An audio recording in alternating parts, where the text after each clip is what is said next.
Chers amis, bonjour, et je vous remercie une fois de plus de regarder mes vidéos et ma chaîne. Donc aujourd'hui, j'ai fait le choix de vous présenter une arme qui fait polémique dans le monde des tireurs et des taristes, donc des gens qui exercent le tir aux armes réglementaires pour les novices. Il s'agit donc du M201A, savoir le M14 de fabrication chinoise Norinco. Donc je vous le dis tout de suite, si je ne l'avais pas eu à un prix inférieur à 400 € le fusil complet, jamais j'aurais acheté du Norinco. De part parce que c'est une marque qui a une réputation pourrie en Europe. C'est-à-dire Norinco, on a souvent des sites qui servent des vidéos sur YouTube. Je suis comme vous, je regarde des vidéos sur YouTube. Donc les vidéos qui s'intitulent notamment Norinco, armes de merde ou autres jolis titres comme ça. C'est vrai que moi j'ai eu des Norinco, ma première carabine dans ma carrière de tireur, donc, comme plusieurs années, presque 20 ans, c'est une carabine Norinco, c'était la fameuse TU-3340, le Moser 90 dans 22 de chez Norinco, qui a très bien fonctionné au bout de quelques milliers de cartouches, et une arme qui est partie à la casse tellement qu'elle avait pris du jeu, à force de la manipuler. Donc aujourd'hui, je vais vous dire, jusque-là, heureux propriétaire d'un M14 Norinco. Donc, fusil que j'ai acheté complet, c'est-à-dire que je l'ai payé 395 € sur une bourse aux armes belge. Donc, j'insiste, je précise que c'est une arme de catégorie B, donc j'ai fait des démarches douanières, tout ce qui va bien pour l'acquérir légalement. Donc, arme que j'ai eu complète avec tout le matériel de nettoyage réglementaire qui est logé dans la crosse, deux chargeurs, un 20 cartouches, un 5 cartouches, la bretelle. Le montage de lunettes M14 MA1 en acier, coulé mais en acier, relativement bien fini, et 10 boîtes de cartouches de la même marque, Norinco, que je vous montre ici. Donc, sans déconner, rien pour me rassurer. Quand je l'ai acheté, rien pour me rassurer. Donc c'est vrai que le vendeur m'a dit ouais, tu vas voir, les cartouches sont faites pour le fusil, elles sont super, elles tirent précis et tout. Je me suis dit bon attends, le fusil tu me le moins de 400 € mon grand. En France on le trouve à 800, 900, voire des fois 1000, voire 1200 €. J'en ai vu grimper jusqu'à 1500 pour du Norinco. Arrête de me faire de la pub à 400 €, je te le prends le ton pétard quoi. Pas quelques démarches administratives qui vont me faire peur. Je risque pas grand chose de payer une arme semi-automatique en B comme ça, le prix que je paierais un Nagant standard. Enfin, je les ai à moins cher, mais le prix qu'on trouve maintenant en Nagant standard. Et effectivement, premiers essais que j'ai réalisés avec cette arme, dès que j'ai pu la posséder, parce que je l'ai acheté, mais après il a fallu les papiers, tout ça, donc je l'ai reçu bien après. Donc je les ai essayés avec ces munitions-là, hein, les Norinco. J'étais pas rassuré au début, hein, parce qu'elles sont même pas CIP, elles sont mais j'étais pas rassuré. Et là, effectivement, oh putain quoi. Ça tire droit, ça tire très droit. Donc sans déconner, quand vous sortez la cartouche, alors c'est une cartouche ni plus ni moins militaire qui est paquée Norinco, voilà à quoi elle ressemble. Une cartouche, étui acier cuivré, balle chemisée cuivre, voilà, les marquages, rien d'extraordinaire. Cartouche fabriquée unité 94 année 1961. Cartouche en 61. Hein. Je pense que la boîte est d'origine quand on voit la gueule de la boîte. Mais bon, ouais, les cartouches, waouh. Alors je les ai pas essayé dans le Norinco, j'ai une SSG 3000, j'ai déjà présenté dans des vidéos précédentes. Pareil, dans la SSG, c'est 300-400 mètres, ça sort pas du 8, la zone du 8-10, quoi. Pourtant, quand on prend les douilles, sans déconner, ça fait peur. Hein. C'est mal ébavuré au niveau du culot. On se dit, putain, c'est fait hein, vraiment à l'arrache, à la lime. Et pourtant, on a vraiment des munitions qui sont très régulières, qui n'encrassent pas, qui ne sont pas corrosives, hein, c'est marqué sur la boîte. Des munitions vraiment...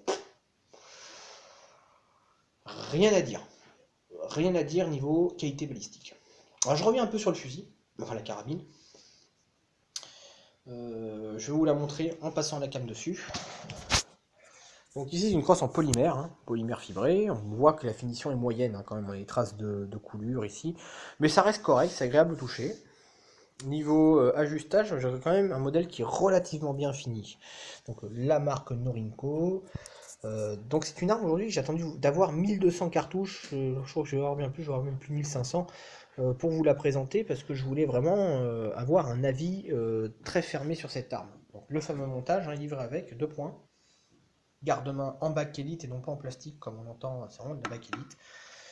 Bon, le canon, emprunt des gaz, le fameux cache-flamme typique du M14, le guidon, et enfin la hausse, donc hausse dioptre, réglage en hauteur et en latéral. Donc vous remarquerez pour une arme qui a 1200 cartouches, j'ai pas de trace d'usure. J'ai pas de parkérisation qui s'est lissée, un petit peu ici, mais vraiment une arme qui n'a pas bougé. Et effectivement, c'est une arme que j'ai reçue sur des cartons qui étaient très serrés, qui étaient très durs à armer, et malgré ça, j'ai jamais eu de problème d'enrayement. J'ai jamais eu de soucis de prise de jeu. L'arme est toujours aussi dure à démonter. C'est vrai qu'elle est très serrée dans son trace, elle a un bedding très serré, pourtant néanmoins elle est toujours aussi dure à démonter. Alors ce qui peut paraître un peu un inconvénient d'avoir une arme chiante à démonter, mais moi ça me montre que l'arme ne bouge pas. Que l'arme ne bouge vraiment pas. Donc ouais, 1500 cartouches environ, c'est à peu près 50% de la durée de vie théorique d'un Springfield Armory qui est de 3000-3500 cartouches. Niveau canon, alors j'ai pas les moyens de vous montrer l'intérieur, vous demandez de me croire sur parole. J'ai un canon qui était miroir au début, vraiment bien fini, bien miroir, et j'ai un canon qui est toujours aussi bien fini, bien miroir aujourd'hui. Alors que sur mon Springfield Armory, pour l'histoire, je l'ai vendu pour des histoires de problèmes de sous, de divorce, bref, j'ai vendu mon fusil.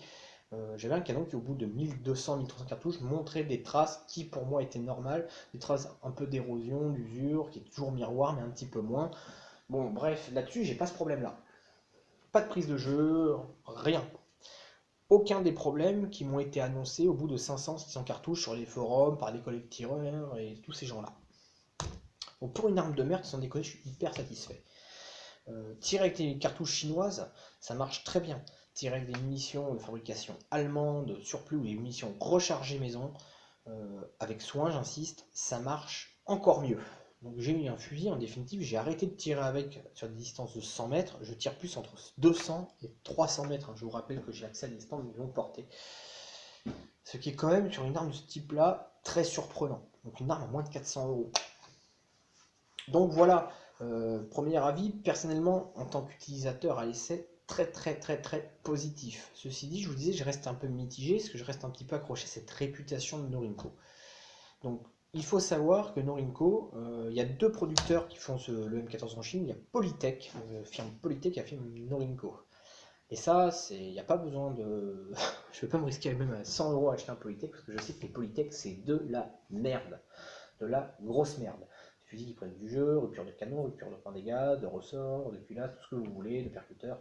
Bref, la liste des problèmes sur les Polytech sont des listes qui n'en finissent pas. À savoir que le Polytech ne fait des armes que pour le civil, des armes que pour le tir de loisir, alors que Norinco sont spécialisés dans la fabrication d'armes militaires. Effectivement, Norinco, c'est une grande structure industrielle dans le nord de la Chine qui fait vraiment que de la métallurgie et qui est un secteur armement très important dans lequel il ne fabrique vraiment de l'armement, armement balistique, carabine, canon, ce que vous voulez, mais de l'armement qui est à destination militaire. Donc il s'agit bien d'un modèle qui est utilisé par l'armée chinoise et aussi, ça peut être surprenant, par l'armée taïwanaise.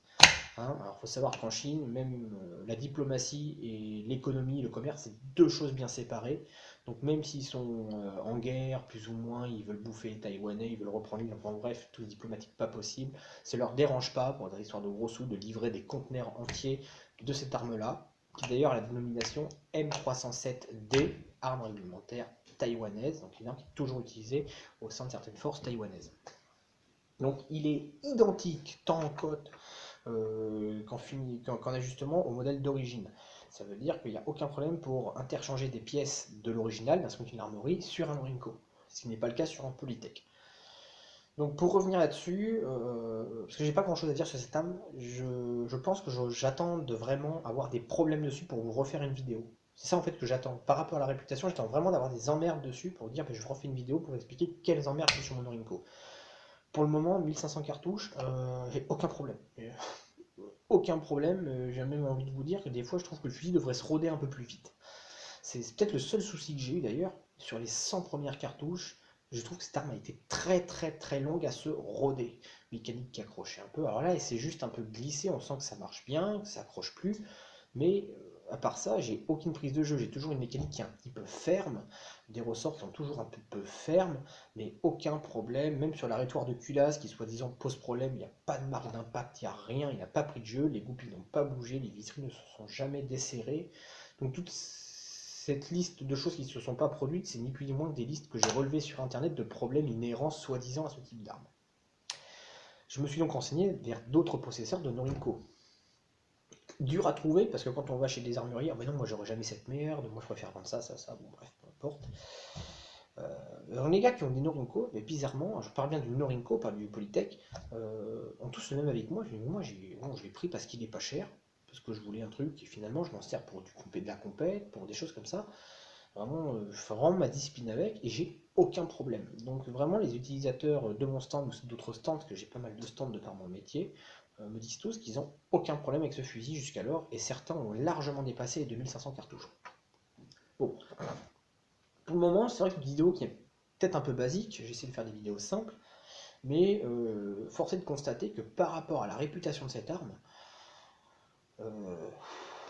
il y a entre la réputation et ce qu'on voit sur beaucoup de forums et la réalité des gens qui, du moins ceux que je connais, qui en utilisent, c'est un peu le jour et la nuit. Donc niveau qualité des matériaux, j'ai rien à dire aussi. Pareil que ça chiant sur de la merde. C'est pas vrai, hein, là c'est une arme qui est toute enusinée dans la masse, hein, c'est pas du coulé fini, comme sur les Springfield Armory. Je rappelle, les nouveaux boîtiers sont faits que aux Philippines. On est vraiment sur une arme qui est usinée dans la masse en matériaux ductiles. Ça veut dire que c'est un matériau qui ne propage pas la déformation, qui ne propage pas la fissure ou la contrainte. Alors à tel point que lorsque, je vous donne une anecdote, quand j'ai voulu monter en fait mon insert de lunettes ici, sur une queue d'aronde qui est très serrée, j'ai été obligé de le monter avec un marteau. Et quand je dis un marteau, c'est pas un petit marteau comme ça que j'ai utilisé, j'ai tapé comme un sourd dessus, je me dis bon je l'ai payé le prix que j'ai payé, je vais peut-être tout péter, mais je veux monter la lunette dessus. Et ben il se trouve qu'à ce moment-là, à force de taper comme un sourd, j'ai littéralement dérapé avec le marteau sur la carcasse.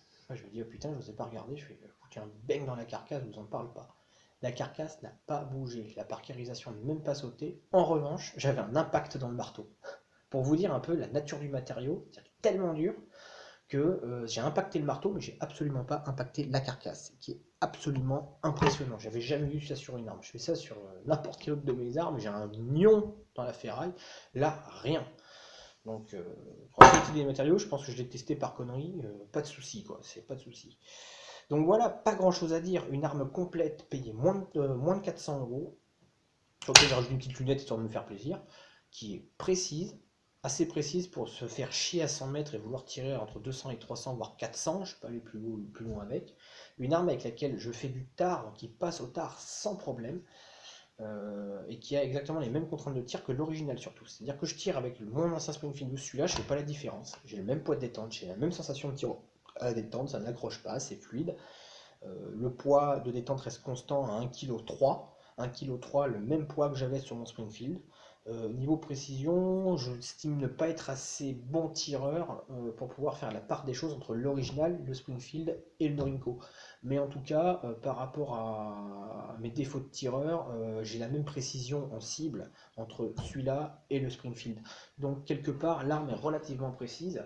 Je précise quand même que j'ai fini dernier concours régional tard avec cette arme-là, j'ai fini sur le podium 3ème.